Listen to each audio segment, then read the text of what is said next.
Nagaan koo kabajaaf jaalalaa bakka jirtan maratti isinaa qaqqabu jechaa ergaa gabaabduun isiniif qabadhee dhiyaadhee jira. Hamma dhumaatti akka isin na dhaggeeffattaniif kabajaan isin affeera. Egaa gara ijoo dubbii kootti yeroon dhufu jireenya keenya har'aaf yookiin amaloota keenya har'a jiraannu kanatti kaleessaan keenya dhiibbaa guddaa yookiin wanta dhiisee wanta kaayee darbe qaba. Akkasuma bor jiraachuudhaaf har'a jireenyi keenya har'aa akkaataan itti jiraannu haalli ittiin ijaarru adeemsi keenya hundumtuu borii keenyaaf hedduu murteessaadha. Egaa namni nama ta'e yookiin namarraa barata. Namni tokko kitaabarraa barata. Namni tokko immoo spiritual life yookiin jireenya hafuuraa isaarraa geeddarama. Egaa yoo sammuu keenya banaa goone jecha tokkoon geeddaramuu dandeenya. Wantan jedheef hin qaba. Yeroo ammaa kanatti generatiinii kanatti especially social media irratti yeroo baay'ee fakkeessummaa yookiin sobatu hedduu babal'atee argina. Seenaa tokkoon isinitti himuu barbaade mudannoo koo har'aa hiriyoota lama yeroo dheeraadhaaf waliin dubbisne wal oodantu bakka tokkotti wal arge. Lamaan isaanii yeroo walitti haasa'anii maaliif na ooddee maaliif callistee maaliif na dubbisuu diddee lamaanuu walitti deddeebisu achumaan haasaa keessaa wanta ta'e hundumaa lamaan isaanii ifa baasanii haasa'anii. Garuu dhugaan jiru lamaan isaanii wanta jedhame sanarraa bilisa ta'anii argaman. Egaa wanta lamaan qabadhee isiniif dhufe namootatti yeroo gaddinu namootatti yeroo mufannu wanta namootni sun irra jiran yookiin keessa jiran hubanneetu fakkeenyaaf namoota tokko yeroo isaan jireenya jiraachuuf carraaqan yeroo jireenya moodhaaf carraaqan nagaa isaan gaafanne haala gaariidhaan yoo nagaa nuuf deebisuu didanii wanta biraatti jijjiirra. Kun maalirraa kan ka'e kaleessa akkaataa nuun keessatti guddanne soosaayitii nuun keessatti guddanne wanta baay'eetu dhiibbaa nurratti uumeetu kan nuun guddanne. Yeroo tokko immoo namni waan nuun jedheef namoota gaarii namoota amala gaarii qabanii jireenya keenya keessatti faayidaa qabanii sammuu keenya keessatti namni wayii tokko waa'ee isaanii iskiriiptii gadhee waan kaa'eef namoota sanaan oolna. Egaa yeroo baay'ee yeroo namoota wajjiniin walitti dubbisuu dhiisnutti yookiin wal oolnutti walitti mufannutti teebilii tokkorra dhufnee waliin mari'achuu maaliif akkas na goote maaliif akkas goote maaliif akkas naan jette jannee mari'achuun baay'inaan hin mul'atu. Maalirraan kan ka'e inni jedhu hunda keenyaaf gaaffiidha. Garuu meeqan keenya namatti mufanne nama wanta tokko maal keessa akka darbee maal keessa akka jiru maaliif akkas akka jedhee maaliif akkas akka godhee teenyee kan gaafannu teenyee mari'achuu maaliif dhiisne dafnee walitti mufachuu garaa walitti hammaachuu maaliif dhiisne.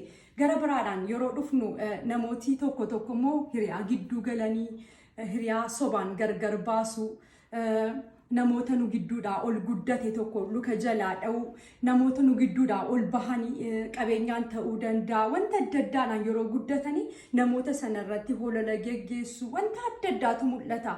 Maaliif kun ta'a namni nu gidduudhaa yeroo asii ol ba'u namni nu gidduudhaa yoo guddate atleast yoo nu fayyaduu baate nu miidhu bor rakkannee rakkina keenyatti nu qaqqabuu danda'a.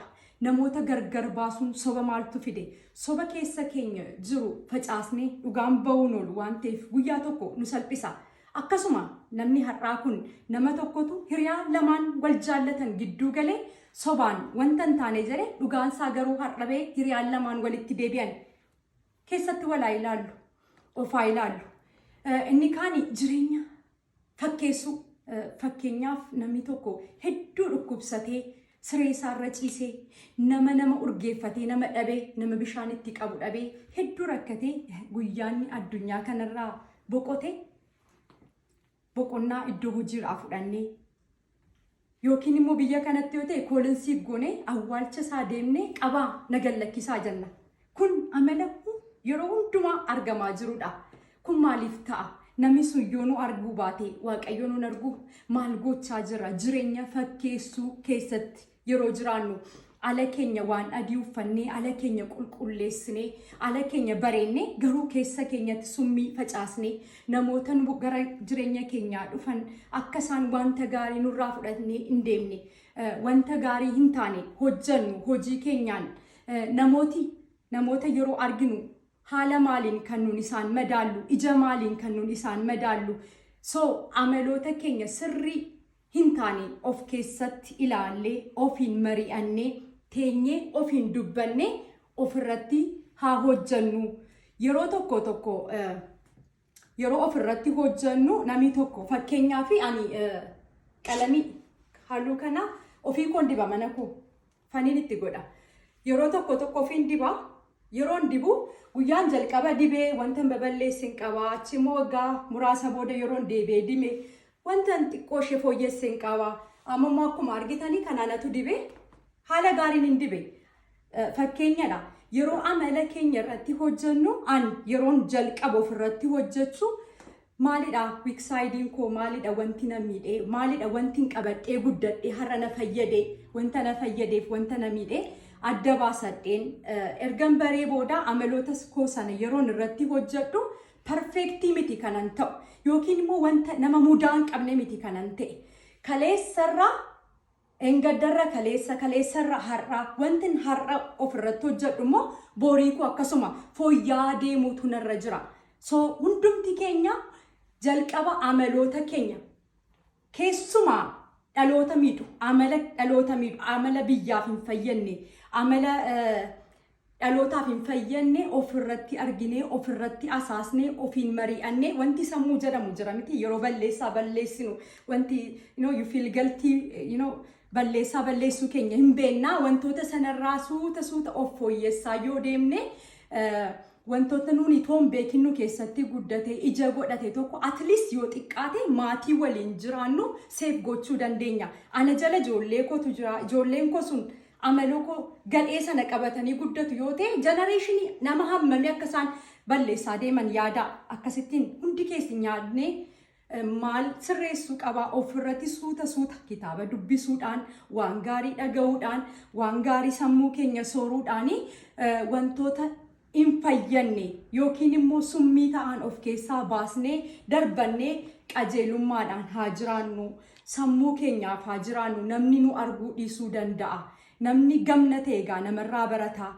Yeroo tokko jireenyarraa barata. Yeroo tokko wanta adda addaarraa akkaataama beekumsa keenyaanii wanti irraa barannu jira.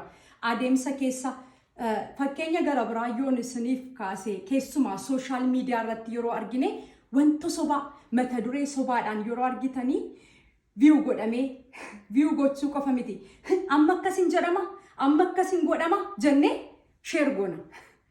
So wanta sobaa sana babal'isna.